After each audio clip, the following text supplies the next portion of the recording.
Assalamu alaikum wa rahmatullahi wa barakatuh. عليكم السلام ورحمة الله وبركاته. So, my question is about, in the modern age, we have a lot of tools, especially things like AI, and they can do a lot of things, including like making images where you write a prompt and like an AI algorithm makes an image for you. My question is, if asking a AI, I guess, a robot to do this and create an image for you, would this also make it haram for you because you are creating images that might include things like animals and humans? Jazakallahu khair. وجزاكم. Of course, it is haram, akhi. It is exactly like me giving someone money and asking him to do haram. So what's the difference?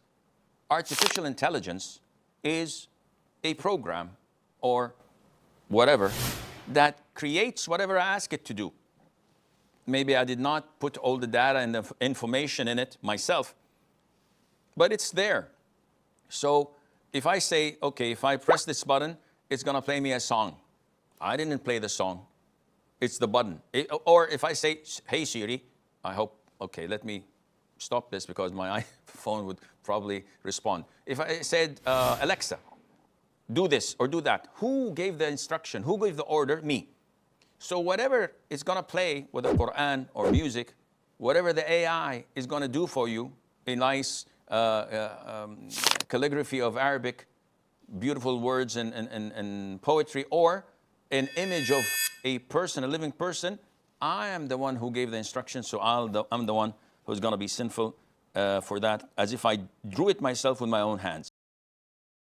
Packing that contains haram images, for example, women that are not covering, and drawings of living creatures and etc. What's wrong on that? Jazakallah khair. وجزاكم. So the merchandise itself is halal. Now selling it when wrapped in paper that has images of women, is it halal or haram? This is one of the contemporary issues that require a lot of contemplation. Unfortunately, the vast majority of products have such images. So if I have a supermarket or a grocery shop, I cannot go and put a sticker on every item of shampoo that I'm selling because it has the face and the hair of a woman. And this is not practical at all. And at the same time, it is not practical to tell the people, close your shops. You can't sell such items. So generally speaking, if one is forced to do that, such as supermarket owners or pharmacies, and they have no control over it, I pray and I hope it's okay.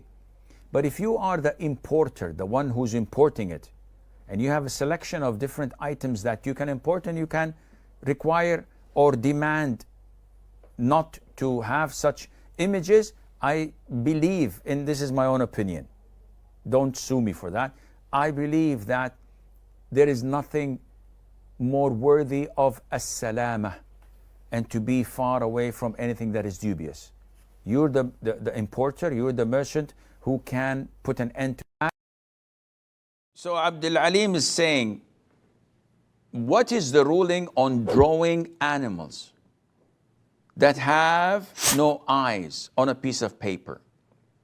Well, Abdul Alim, we have to go to the hadiths of the Prophet ﷺ to learn from them. So we have a hadith from the Prophet ﷺ which is very authentic, when he said to Mother Aisha, the most severely punished people on the day of judgment in hellfire are those who draw pictures of living creatures. And he told her, didn't you know that the owners of these pictures are the most severe on the day of judgment? Allah Azza wa Jal says in the Qudsi hadith, who is more sinful than those who create like my creation? Let them create a piece of barley. Let them create an ant. And we were told that those who draw such pictures will be told on the day of judgment to give life to them, and they won't. So drawing such pictures of living animals of birds, of fish, of insects, of humans is totally prohibited. And having the face only without eyes would still make it prohibited. If you don't have the head and you just draw the body, there's no difference of opinion that this is okay. So the body without the head is permissible. Some scholars say that even if you have the head, but no features that give it life, no eyes, no nose, no mouth, nothing, just the head itself empty, then this is also permissible, and Allah Azza wa Jal knows best. I want to speak about drawing images of humans and animals. My personal thought is this. In the old days, many people made statues and images for the purpose of worship. Their intention was wrong and their hearts became attached to those images. Over time, those images became a way that people were misled. But today, when children draw pictures or when people use images in normal daily life, most of them are not doing it for worship. They are not bowing to these pictures and they are not treating them like idols. So from a personal point of view, I can understand why someone may say, actions are judged by intentions. And honestly, I understand that thought. However, our faith is not based only on personal opinion. It is based on the Holy Book and the authentic sayings of the Prophet, peace be upon him. And on this matter, the sayings are very clear. The Prophet, peace be upon him, said, "The makers of these pictures will be punished on the day of resurrection, and it will be said to them, bring to life what you have created." And he also said, "The angels do not enter a house in which there are pictures."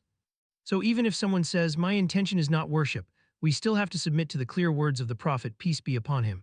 Our personal opinion cannot come before clear evidence.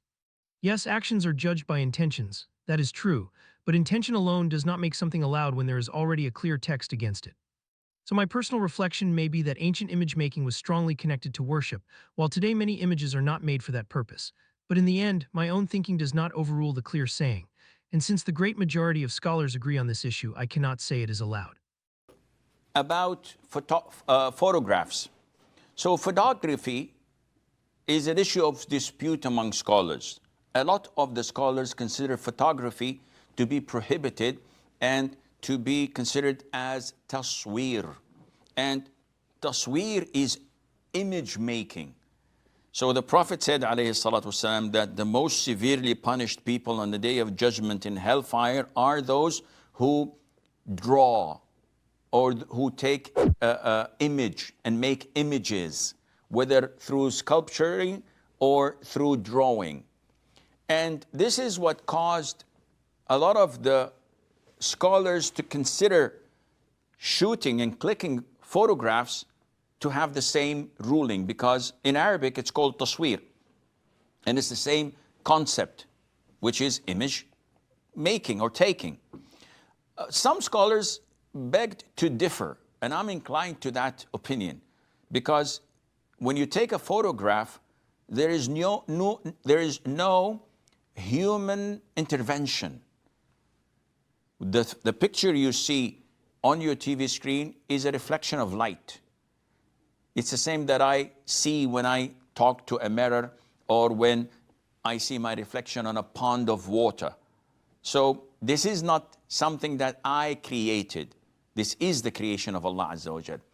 And some scholars say as long as there's no photoshopping, as long as there's no editing of the picture, it's just as you had taken it, this is permissible.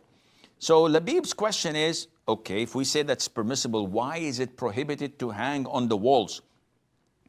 Because the default remains, which is that Ali ibn Abi Talib said to Abu al-Hayyaj al-Asadi, may Allah be pleased on Ali radiallahu anh, and may Allah have mercy on this tabi'i, he said to him, should I send you on the same errand which the Prophet had sent me?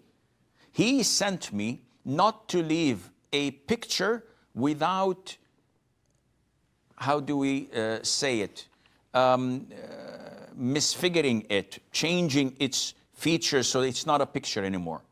So if this is a statue, you have to break it. If it's a portrait, you have to try to cover the face or erase it or whatever. So this hadith in the Sahih shows that it is not permissible to have any such photographs or drawings in general to be hung on the walls. And I don't know of any scholar that says it is permissible to hang photographs. Not only that, we know that a lot of the people have this problem after, let's say, their father dies.